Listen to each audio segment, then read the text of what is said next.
안녕하세요. 자칭 K리그2 매니아 리영섭입니다. 오늘은 지난 주말 부천과 성남, 제가 또 직관 가지 않았습니까? 제가 또 직관에서 느낀 그대로를 한번 전달해보는 시간 가져보도록 하겠습니다.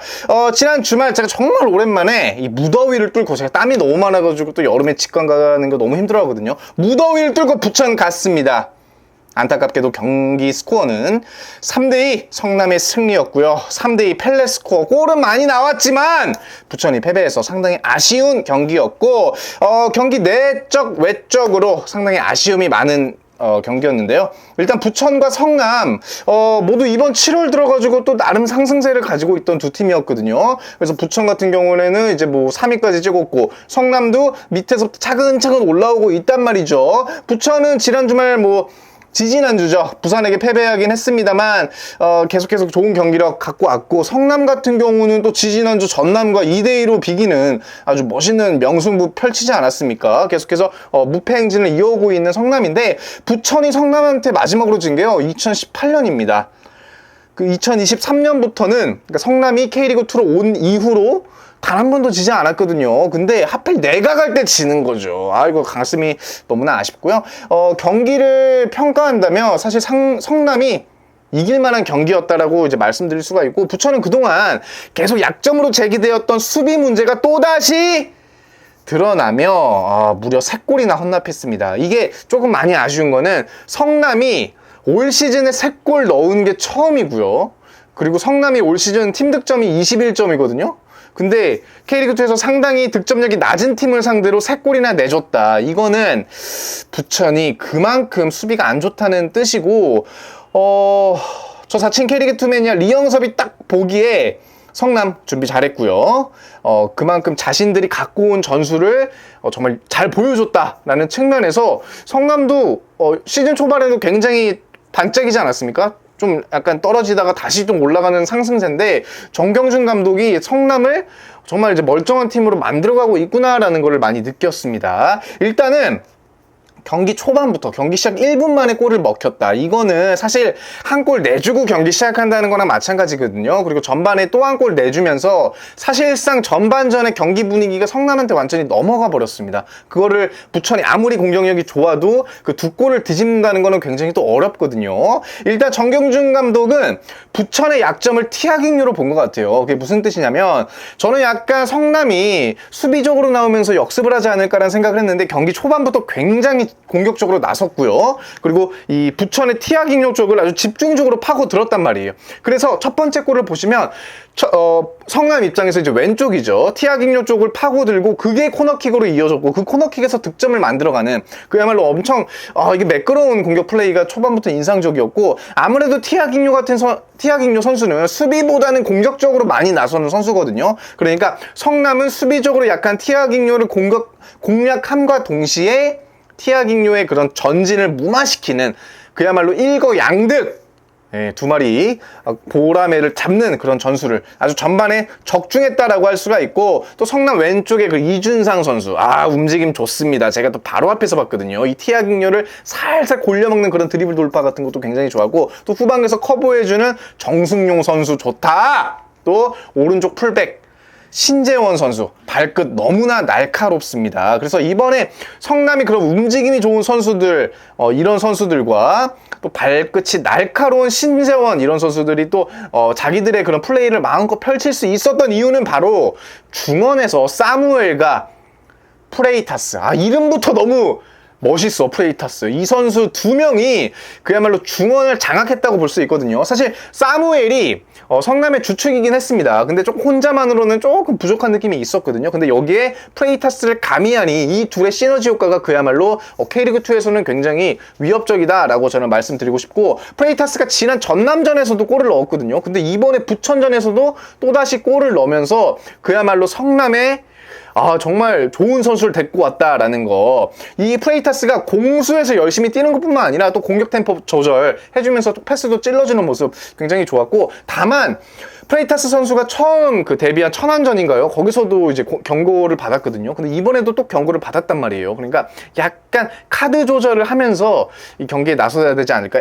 흥분하는 그런 경향이 있어요, 이 남미 선수들을. 근데 중원에서 흥분을 하다 보면은 또 퇴장당할 수가 있거든요. 성남은 특히 그거 조심해야 됩니다. 반칙을 조심해야 돼요. 이따가도 말씀드리겠지만 이번에도 PK로 두 골이나 내줬다는 거는 그만큼 그 페널티킥 안에서 수비수들이 약간의 그런 흥분하는 느낌이 있다는 거죠. 그거 조심해야 되겠고, 또 사무엘 너무 잘하더라 진짜. 이게 사무엘이 눈에 띌 수밖에 없었던 게 이번에 부천이 성남한테 밀렸던 결정적인 이유가 바로 압박이거든요. 그러니까 성남은 전반 초반부터 부천을 굉장히 압박하면서 부천이 잘하는 것들, 부천이 공격적으로 나서는 것들을 미리 차단했단 말이죠. 그래서 그로 인해서 또 부천의 실책도 유도했고, 사실 부천의 패스미스가 좀 많이 나왔어요. 그 부분도 좀 아쉽고, 그러니까 성남은 압박을 통해서 본인들이 원하는 플레이 가져왔고, 또 전반에 2골이나 선제 득점하는 그런 결과까지 가져왔다는 거죠. 근데 이 사무엘과 프레이타스가 중원에서 강하게 압박하니까 사실 부천 입장에서는 빌드업하기가 여간 까다로운 게 아니었습니다. 3-4-3 포메이션으로 부천 입장에서는 이제 중앙에서 볼이 뻗어나가야 되는데, 그만큼 양쪽 사이드 윙이다, 그리고 공격수 3명이 앞으로 쫙쫙 뻗어나가는 플레이가 중앙에서부터 시작이 돼야 되는데, 중앙에서 사무엘이 막 달려오니까 이 볼이 앞으로 나가지 못하고 그냥 뒤로 다시 가는 거죠. 그러다 보니까 부천은 공격 템포가 늦어지고, 성남은 이미 다 수비들이 다 복귀하는, 그야말로 상당히 아쉬웠던 그런 거고, 성남 같은 경우는 전반에 이제 승부를 봤던 게, 적중했던 이유는 이 유효 슈팅이 2개거든요. 근데 그 2개 다 모두 골로 들어갔다라는 점, 이게 사실 굉장히 성남에게는 또 의미가 있다고 볼 수가 있고, 후반에 살짝 분위기가 부천에게 넘어갔거든요. 그럼에도 불구하고 정경준 감독이 이제 레안드로를 투입시킴으로써 레안드로 이정빈 콤비의 또 이런 플레이로 또다시 한 골을 뽑아 넣으면서 승리를 확정 지었습니다. 자, 그러나 성남 분명히 아쉬운 부분이 있습니다. 초반에 압박 너무 좋았지만 여기서 체력을 너무 소모한 탓에 사실 전반전 약간 30분 지나면서부터는 분위기가 부천으로 넘어왔거든요. 그리고 후반전에는 아예 내려앉았어요.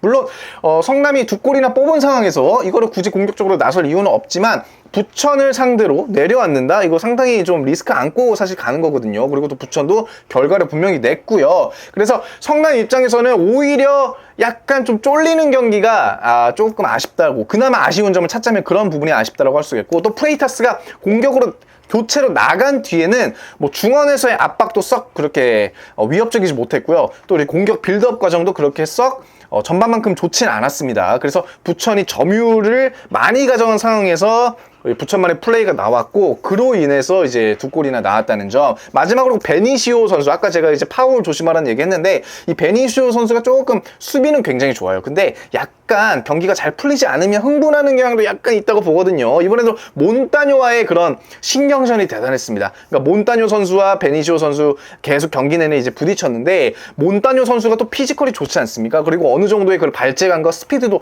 순간 스피드가 또 있는 선수란 말이죠. 그러다 보니까 베니시오 선수가 무리하게 몬타뇨를 막는 과정에서 파울로 페널티킥 내줬고요. 또 이제 나중에는 또 막는 과정에서 핸드볼 파울까지, 그러니까 베니시오 선수가 PK를 2개나 내주는 그런 안타까운 결과를 냈다는 점. 그래서 이것들이 사실 성남 입장에서는 나중에 또 강팀을 만났을 때, 뭐 인천이다, 수원이다, 이런 팀들 만났을 때 이런 것들이 또 PK로 이어져가지고 다잡은 경기를 놓칠 수가 있거든요. 이런 거는 성남으로 또 조심해야 됐다. 자, 어쨌든 성남 7월부터 무패 행진 달리고 있고요. 지난 서울 이랜드전부터는 계속해서 골을 넣어주고 있습니다. 서울 이랜드전 1골, 전남에서 2골, 부천에서 3골, 한 골씩 늘어나고 있어요. 다음 경기 4골, 5골 쭉쭉 뻗어날 수가 있거든요. 특히 3경기에서 5골인데 이중 이정빈 선수 2골이고요. 프레이타스 2골입니다. 이것도 성남으로서는 굉장히 긍정적인 신호다. 초반 반짝했던 경기력이 중반 이후에 다시금 살아나는 성남이라고 할 수 있고요. 부천은 사실 홈에서 너무나도 아쉬운 경기를 펼쳤다. 초반부터 성남에게 말린 게 너무나 아쉽고, 먼저 수비 문제를 역시 꼬집지 않을 수 없습니다. 사실 부천을 이야기할 때는 이제는 수비만 이야기하면 됩니다. 공격에서의 아쉬움은 사실 별로 없어요. 수비가 너무 아쉽다는 거죠. 지난 김포전부터 계속해서 실점 이어가고 있고요. 김포에게 1골, 아산 3골, 부산 4골, 이번에 성남에게 3골! 4경기에서 무려 11실점. 지금 부천의 팀 실점이 34점이거든요. 근데 이 4경기에서 11실점이에요. 이거는 되게 심각한 거예요. 3분의 1을 이번 4경기에 다 내준 거야. 그만큼 위험하다고 볼 수가 있고, 그나마 위한 3자면 실점을 많이 해도 부천도 똑같이 득점은 해주고 있거든요. 근데 이거는 별로 좋은 시그널은 아니에요. 예, 수비에서의 안타까움을 공격으로 커버하기에는 실점이 너무 많고요. 부천의 3백이 홍성욱, 백동규, 이상혁 이렇게 나오다가 이제 홍성욱이 빠지고 그 자리에 정우진 들어갔고요. 이번 성남전에서는 이제 백동규, 이상혁 그리고 이재원 이렇게 나왔단 말이죠. 사실 백동규, 이상혁 이 두 선수는 정말 많은 경기를 소화해주고 있습니다. 특히 백동규 선수 같은 경우는 이번에 이적했잖아요. 근데 그 전에는 경기 감각이 그렇게까지 올라온 선수는 아니었단 말이죠. 그래서 팀에 들어오자마자 바로 경기를 뛰고 있고 또 여름에 무덥지 않습니까? 체력적인 문제가 분명히 있단 말이죠. 그래서 이 부천이 너무나 아쉬운 상황은 어떤 조합을 해도 실점이 계속해서 나오고 있는 상황이다. 그리고 이영민 감독이 인터뷰에서 밝혔다시피 약간 본인들의 그런 베스트 11을 좀 바꾸지 않으려는 경향이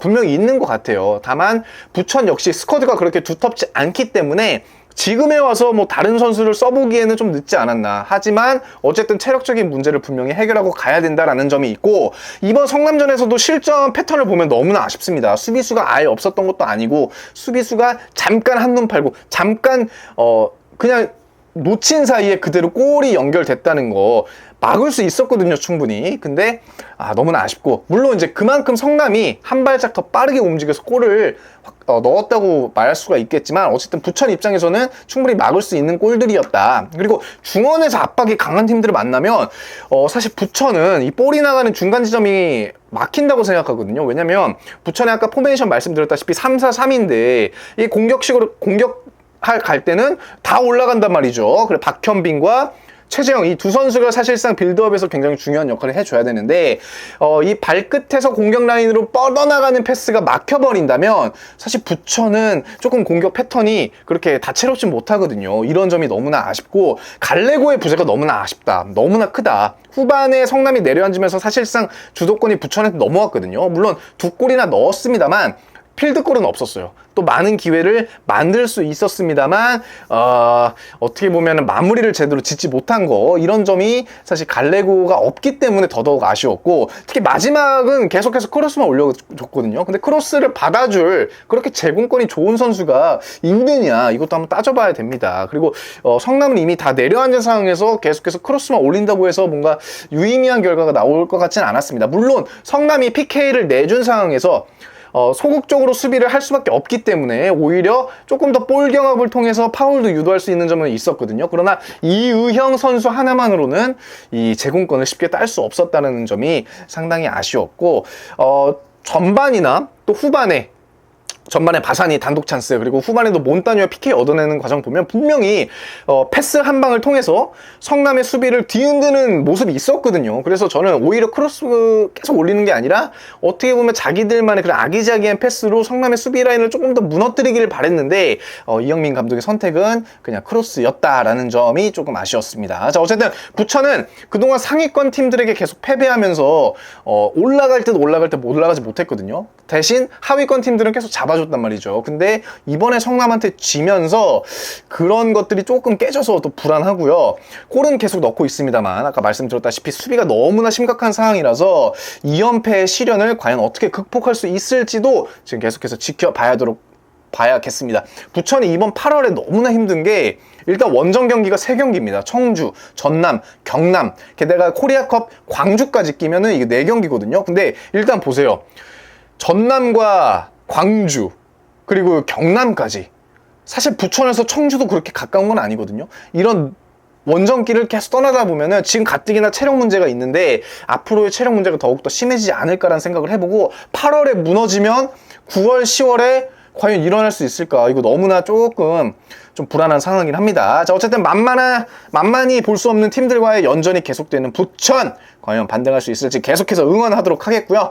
역시 이영민 감독이라면 뭔가 보여줄 수 있을 거라고 믿어 의심치 않습니다. 자, 그럼 여러분, 저는 다음 영상으로 찾아뵙도록 하겠습니다. 영상 시청 대단히 감사합니다. 안녕히 계세요.